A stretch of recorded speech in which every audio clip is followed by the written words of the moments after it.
yeas are 255, the nays are 165. The amendment is adopted. There being no further amendments under the rule, the committee rises.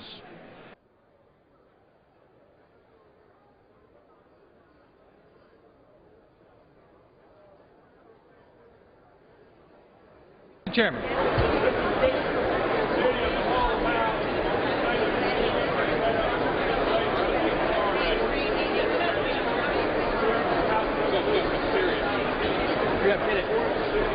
Get it.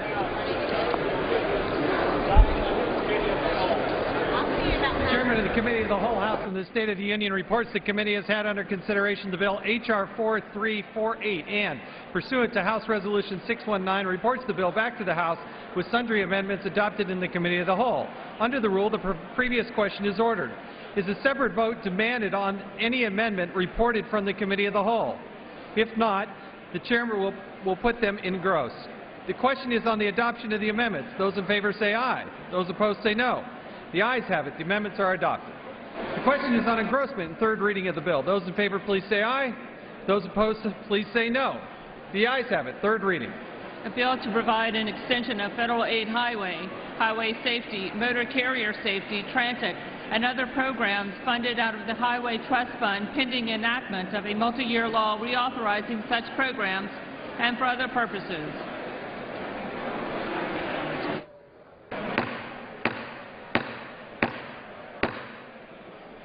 The House will be in order.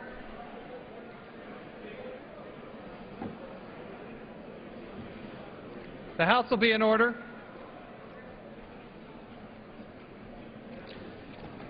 For what purpose does the gentleman from Colorado rise? Mr. Speaker, I have a motion to recommit at the desk. Is the gentleman opposed to the bill? I'm opposed in its current form. The gentleman qualifies. The clerk will report the motion. Mr. Polis of Colorado moves to recommit the bill H.R. 4348 to the Committee on Transportation and Infrastructure with instructions to report the same back to the House forthwith with the following amendments. At the end of Subtitle A of Title I of the bill, add the following and conform the table of contents accordingly. Section 112, prohibition against construction of highways in foreign countries. A, in general. None of the funds made available under this Act may be used for the construction of a highway outside of a state as defined in Section 101A of Title 23 United States Code or a territory as defined in Section 215A of that title. B, removal of existing authority to use Highway Trust Fund revenues to construct a highway in a foreign country. 1, repeal Section 218 of Title 23 United States Code and the item relating to that section, the analysis for Chapter 2 of that title are repealed. 2, NHS Appropriations, Section 104B1A of Title 23 United States Code is amended in the matter preceding Clause I by striking $30 million and all that follows through highway. C, rescission of the unobligated balances of funds made available for the Alaska Highway under Section 104B1A of Title 23 United States Code, $12,289,131 is rescinded. Section 113, prohibition on funding for a corridor earmark that limits funding for other ARC states. A, system mileage, notwithstanding any other provision of law, any corridor designation that increase the authorized mileage of the Appalachian Development Highway System above 3,025 miles shall no longer be effective. B, revision of cost to complete estimate.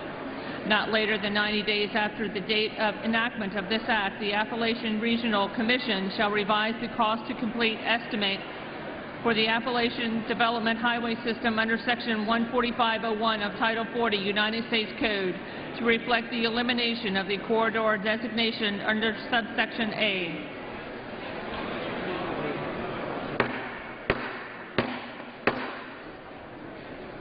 The House will be in order.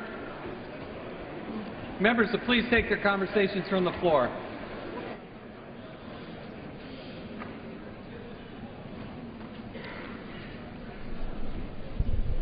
Gentleman from Colorado is recognized for 5 minutes. Thank you, Mr. Speaker. Mr. Speaker, usually when something is killed, it stays dead. But just like a zombie movie, some earmarks refuse to die and return to life as wasteful deficit spending. That's what happened with this bill and what my simple common sense amendment corrects. This Congress was supposed to eliminate earmarks, but zombie earmarks from prior sessions keep appearing and reappearing, and my amendment corrects that. Republicans are taking earmarks from previous sessions and calling them something else. Is that our new spending plan? Mr. Speaker, at a time when we face a massive national deficit and have limited resources to address our nation's transportation needs, the pending measure provides billions of dollars for the construction of the Alabama Porkway and the Canadian Baconway. Mr. Speaker, even as many in Congress have sworn off earmarks, this legislation continues funding for the Alabama Porkway, a 65-mile, 6-lane beltway zombie earmark, a massive highway that surrounds the city of Birmingham, costing taxpayers billions. In fact, just last year, an article in the Birmingham News cited how cost estimates have soared from $3.4 to $4.7 billion before construction. So costs have soared, and now Alabama wants a bailout for the zombie highway, an earmark and a bailout. Mr. Speaker, the House is not in order. Gentleman is correct. The gentleman deserves to be heard. Gentleman may continue. Mr. Speaker, I guess the more Washington changes, the more it stays the same. Well, the good news is, Mr. Speaker, with this amendment, I'm calling out this bailout and giving members on both sides of the aisle the opportunity to stop the bailout of the Alabama Porkway. In 2004, a Republican member of Congress added a provision that had not been included in either the House or the Senate bill behind closed doors to an appropriations bill, adding a new 65-mile, 6-lane Birmingham Beltway to the Appalachian Development System. This earmark is unprecedented in the Appalachian region's more than 45-year history. Alabama went from receiving 6.2% of highway funds to 25% in one fell swoop. Gentlewoman is correct. If members would please refrain from conversations on the floor. Gentleman may continue. Alabama went from receiving 6.2% to 25%. Good for the Alabama Porkway and those living high on the hog, but bad for taxpayers everywhere and worthy projects across Appalachia.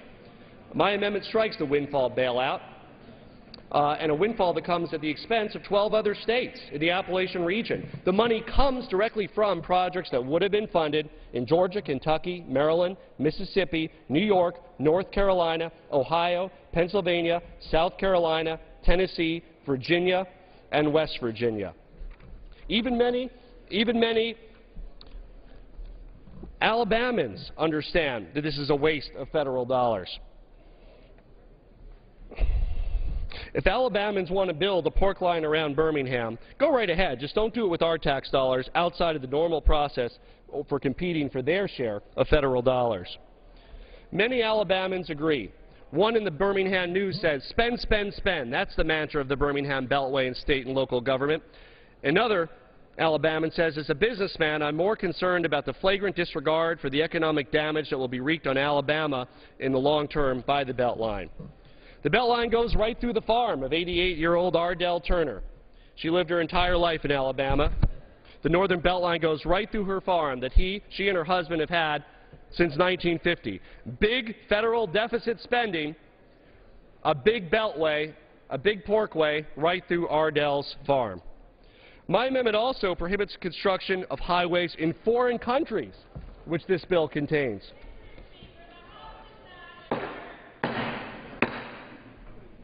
The House will be in order. Gentleman may continue. Mr.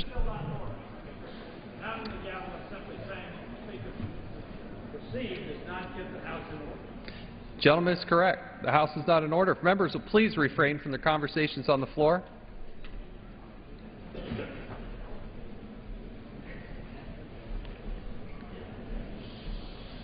Gentleman may continue. Mr. Speaker, the bill before us provides gas tax funds, $30 million a year for a 325-mile Canadian Baconway, right through the Yukon, out of the pocket of American families, and into a Canadian Baconway. The next time my colleagues are at home in a gas station talking to constituents, I encourage them to ask our constituents if they think our gas tax dollars should be used to build a 325-mile highway in Canada or any foreign country. Now, this isn't an anti-Canada amendment. In fact, I don't think Mexico or Canada should be building highways through the United States. But what this amendment does is it gives every member of the House the chance to decide if we would rather build highways in Canada or reduce our deficit. Our choice. If we want to reduce the deficit and make sure there isn't a precedent for Mexico or Canada building highways through your state, vote yes.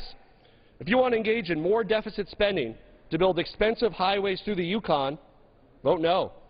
My amendment would prohibit the use of any funds provided under this act for construction of highways outside of the United States and reduce the federal deficit by over $12 million. Mr. Speaker, on March 2nd of 2011, I offered an amendment to stop federal taxpayer money from funding the infamous Bridge to Nowhere.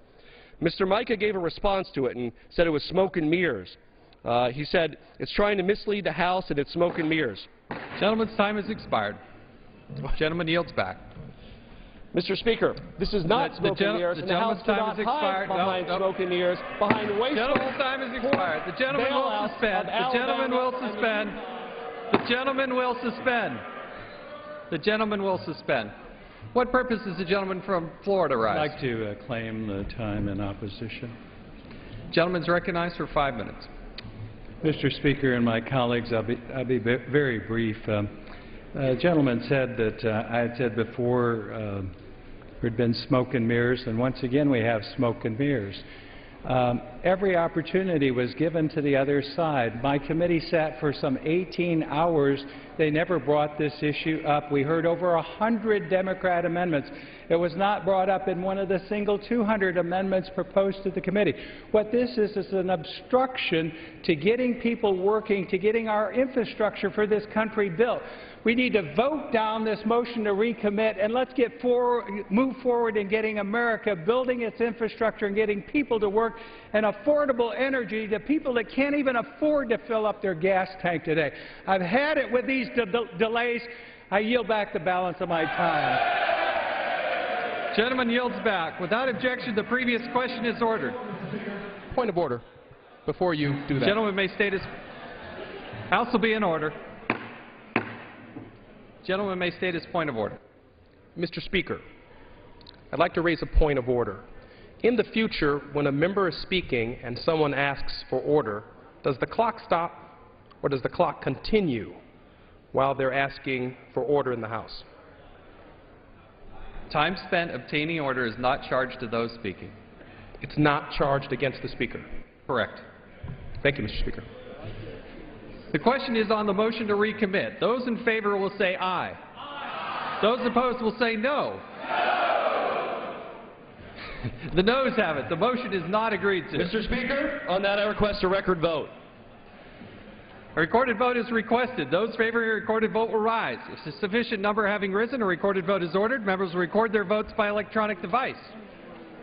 Pursuant to Clause 8 and Clause 9 of Rule 20, this is a 15-minute vote on the motion to recommit and will be followed by 5-minute votes on passage of the bill, if ordered, and the motion to suspend the rules and pass H.R. 2453. This is a 15-minute vote.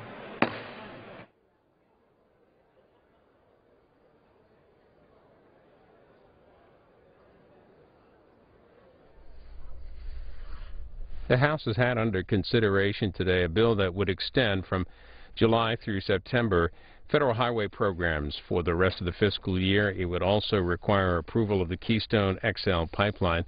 This is a vote on the Democratic motion to recommit. Jared Paulus of Colorado making the motion that the motion to recommit would prohibit the use of the Highway Trust Fund, the revenues from the trust fund, to be used for construction of highways in foreign countries. It would rescind over $12 million in funds available for a road in Canada.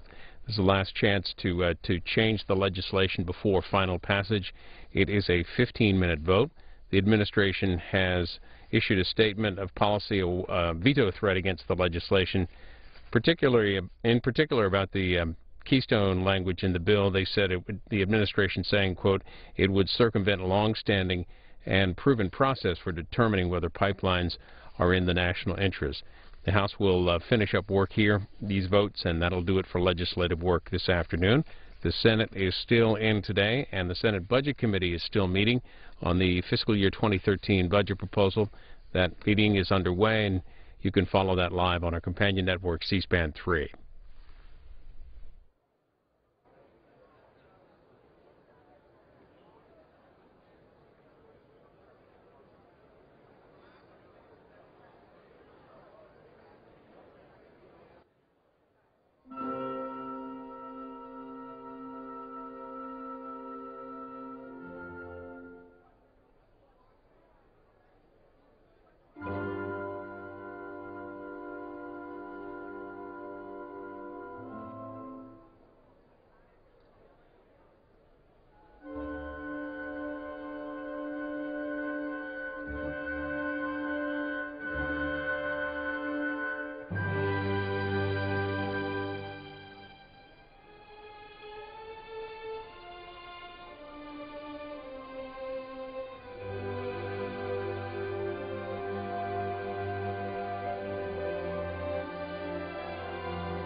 This is the motion to recommit vote. The motion would prohibit the use of highway trust fund revenues from being used for the construction of highways in foreign countries and rescinds over $12 million in funds available for road in Canada. The motion would also eliminate a $3.7 billion corridor earmark for the Appalachian Development Highway System Program. This vote is winding down. The next vote is the vote on final passage. This is the short-term extension of the highway bill. The Hill writes today that Republican aides have said the measure is intended to be the legislative language that House Republicans take into a potential conference with the Senate about the highway bill. Prior to the two-week recess, the Hill writes, lawmakers returned from this week. The Senate had approved a multi-year highway bill that would have spent $109 billion on transportation funding. That's a two-year bill. They also write that the Senate sought to pressure the House into accepting its version of the bill, but the House decided instead to pass the short-term extension. So that final passage vote is up next.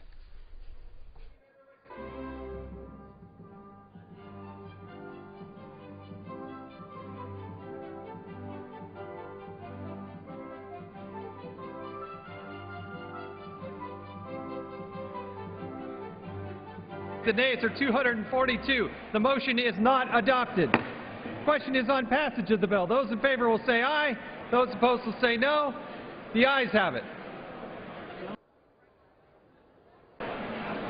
The gentleman from Florida. Recorded vote is requested. Those favoring a recorded vote will rise. A sufficient number having risen, a recorded vote is ordered. Members will record their votes by electronic device. This will be a 5-minute vote.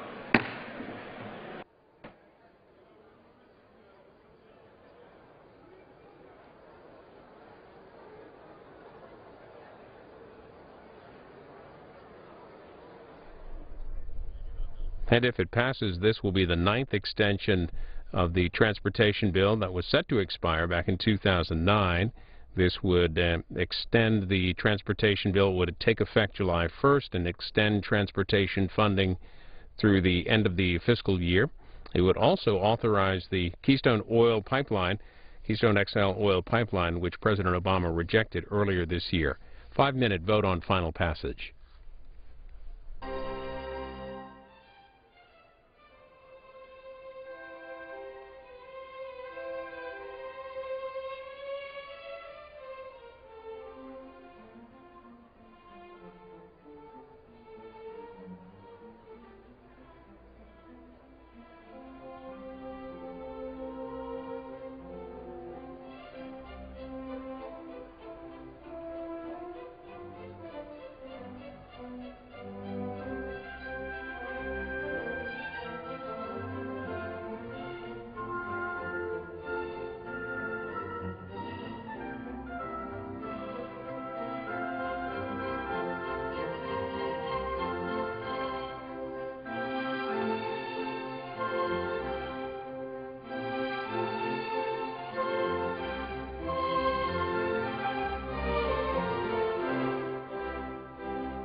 yeas are 293. The nays are 127. The bill is passed. Without objection, a motion to reconsider is laid on the table.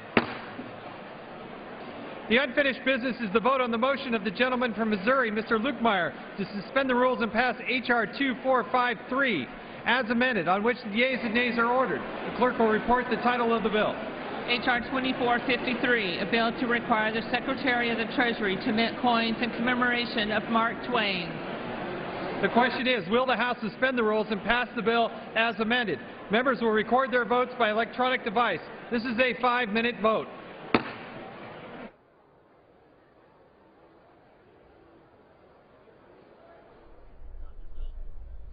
By a vote of 293 to 197, the House passes a 10th extension of the transportation bill, a bill that would also force the administration to approve the Keystone XL pipeline. It would, with a couple of amendments added, one that would curb regulation of energy programs, and one would guarantee funding from the Highway Trust Fund for harbor maintenance as well. So the final vote on that was 293 to 197. A vote here on the Mark Twain commemorative coin, and that'll do it. That'll be the last bit of legislative work in the House this afternoon. The Hill reports about, you saw the vote there. You had nearly some 70 Democrats voting for the extension of the transportation bill. The Hill's Keith Lang writes that Democrats said they support it, the bill that is, as a path toward a longer-term deal, and House Republicans promised to push for a quick conference with the Senate. The Senate today, a couple of things under consideration, including the extension of the Violence Against Women's Act, the reauthorization there. Still pending further consideration of the overhaul of the postal system. The Senate is in session. You can follow them on C-SPAN 2. The Senate Budget Committee just wrapped up their consideration of the fiscal year 2013 budget proposal that gavelled out just a few minutes ago, and Republicans from the committee are speaking to reporters now. That's live on C-SPAN 3.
On this vote, the yeas are 408, the nays are 4, with 2 voting present. 2/3 being in the affirmative, the rules are suspended, the bill is passed, and without objection, the motion to reconsider is laid on the table. For what purpose does the gentleman from New York rise? A couple of purposes. First, Mr. Speaker, I request unanimous consent to remove my name as a co-sponsor of H.R. 3993. Without objection, so ordered.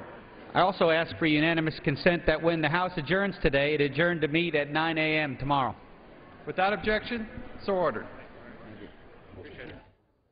The chair lays before the House a communication. The Honorable, the Speaker, House of Representatives, sir. This is to notify you formally, pursuant to Rule 8 of the Rules of the House of Representatives, that I have been served with a subpoena for testimony issued by the Commonwealth of Massachusetts Department of Industrial Accidents in connection with a workers' compensation dispute currently pending before that department. After consultation with the Office of General Counsel, I have determined that because the subpoena is not material and relevant, compliance with the subpoena is inconsistent with the privileges and precedents of the House.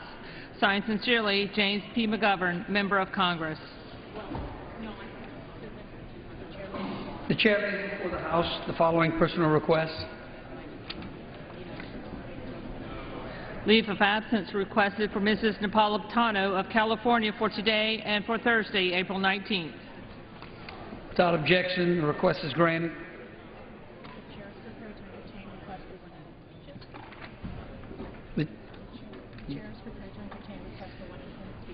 The Chair is prepared to entertain requests for 1-minute speeches.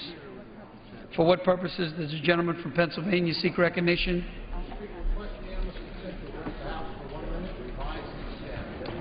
Without objection, the gentleman from Pennsylvania is recognized for 1 minute.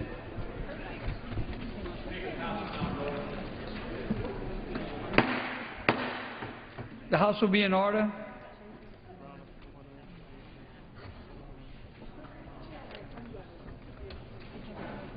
The gentleman will proceed. Thank you, Mr. Speaker. Mr. Speaker, this week we remember and recognize the sinking of the Titanic 100 years ago. It is humbling to reflect upon the frailty of even so mighty a ship. Titanic-like, this country faces threats that this generation must sadly confront and must address. We can see the icebergs in the water ahead. Recent spikes in interest rates on Spanish debt reinforce cause for concern about our own future. President Obama's successive trillion-dollar budget deficits has sunk us deeper in debt than we've ever been before. We see the fiscal icebergs looming around us, yet the Senate has not even passed a budget for 1,000 days. Mr. Speaker, it's time to recognize that we cannot spend money that we do not have. It is time for us to get serious about finding ways to steer for open water. We owe it to ourselves, our children, and our grandchildren to balance the long-term income and expenses of this government and of this country. And if we do not steer clear of the icebergs, they will send us down. Now yield back. The Chair, the House will be in order. The House will be in order. Gentlemen, please take your conversations off the floor. For what purposes does the gentlelady from Nevada seek recognition? I rise to address the House for 1 minute and to revise and extend my remarks. Without objection, the gentlelady from Nevada is recognized for 1 minute. Thank you, Mr. Speaker. Today I rise in defense of the great state of Nevada. For almost 30 years, out-of-state Washington politicians have been trying to dump the nation's nuclear waste in my state's backyard at a place called Yucca Mountain. The site is 90 miles from the world's greatest tourism destination, Las Vegas. And in order to get the radioactive, toxic nuclear waste to this location, they have to truck it on Nevada roads, through Nevada neighborhoods, and by Nevada schools. A single accident would have devastating consequences to the health of the people of the state of Nevada, not to mention the economy. Mr. Speaker, this is the most dangerous substance known to man. But there are still those in Washington trying to force it on the people of the state.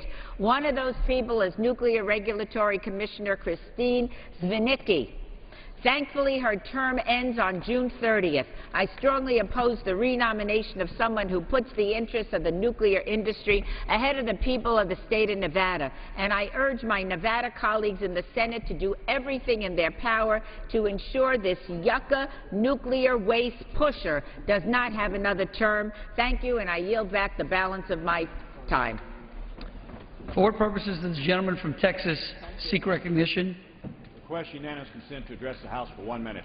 Without objection, the gentleman from Texas is recognized for 1 minute.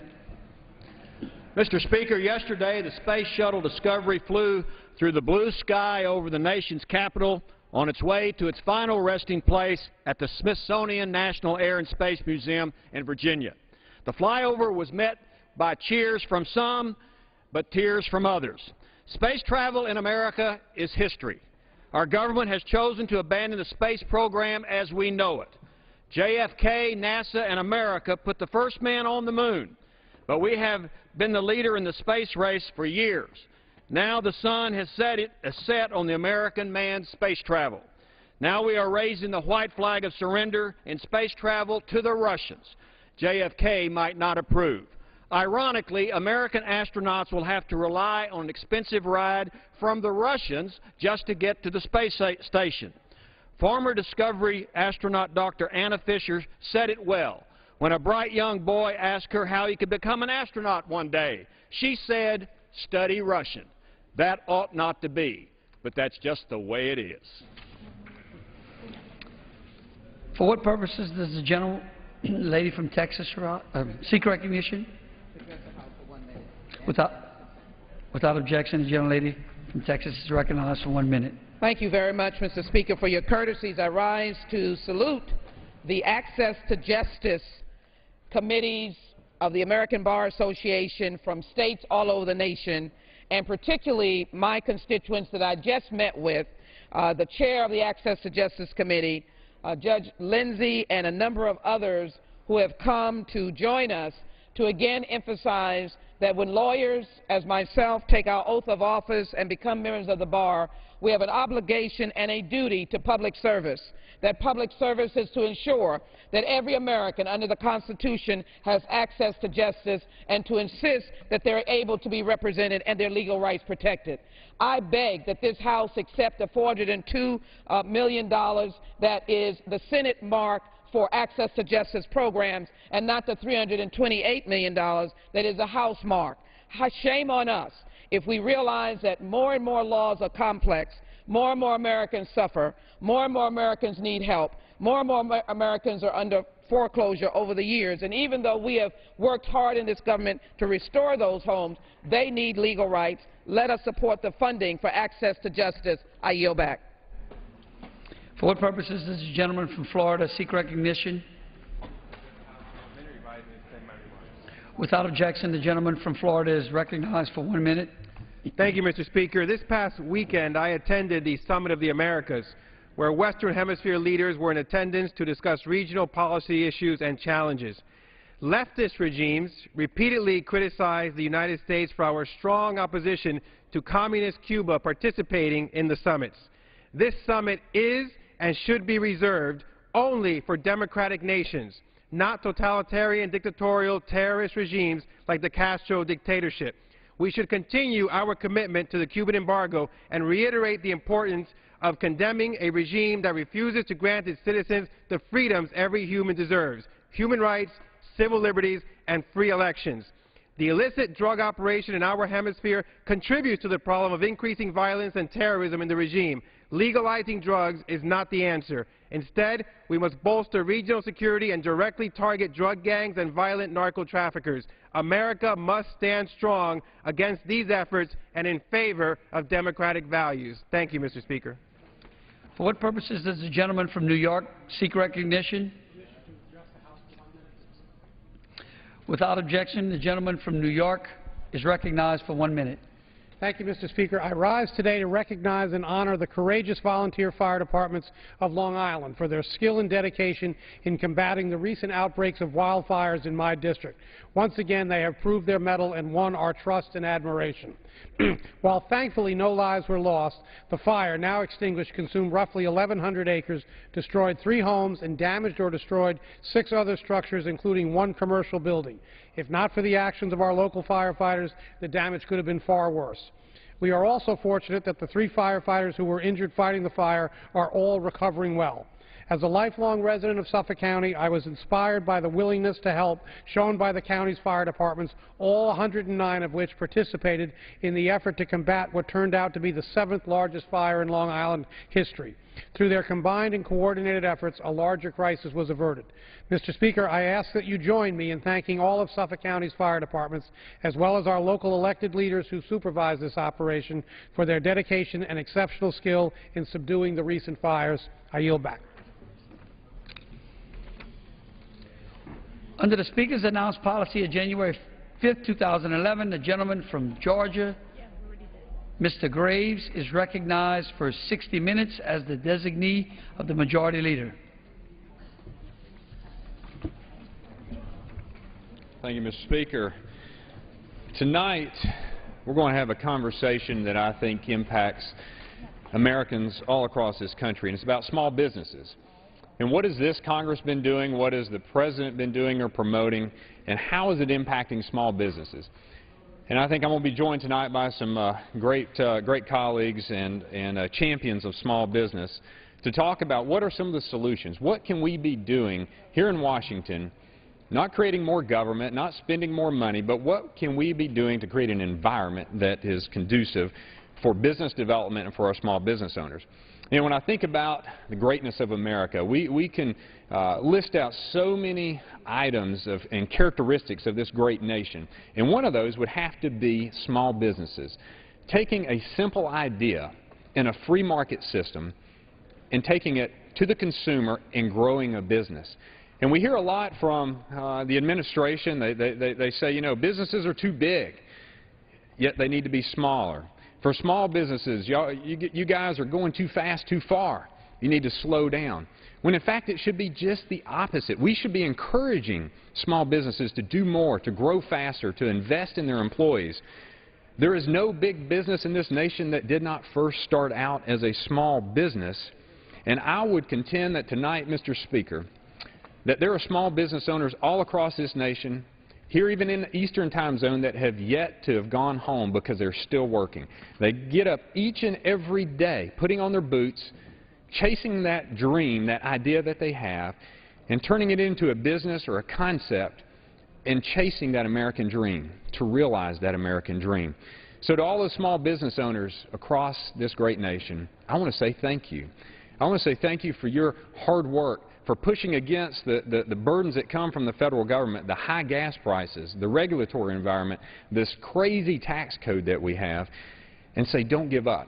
We are here with you tonight, and we're going to be speaking on your behalf tonight, and I've been joined by some members of all across this country who are going to talk about small business and concepts that we can be promoting here in Washington to help the small business owner, to promote an environment in which small business can flourish, not creating more government. But before I do that, Mr. Speaker, I'd like to read a letter. I think it's important to share correspondence from our constituents. And this comes from Mark, who's in Cumming, Georgia. He says, Congressman Graves, just wanted to let you know that I'm a business owner in Cumming, and I'm tired of all my hard work going to pay taxes, which the federal government squanders. Federal income tax, state income tax, property tax, sales tax. We are all taxed to death, and apparently the tax system we have in place now is not working, or we wouldn't be so far in debt. So I'm strongly in favor of passing the fair tax. I believe this system is not only much more equitable, but eliminates loopholes. It is a much simpler and fairer way to raise revenue. That won't solve the mismanagement of our taxes by government, but at least it will allow us to keep more of the money that we earn. Please vote for it. Thank you. Well, Mark, I'm happy to tell you, not only will I vote for it, but I'm a co-sponsor of it.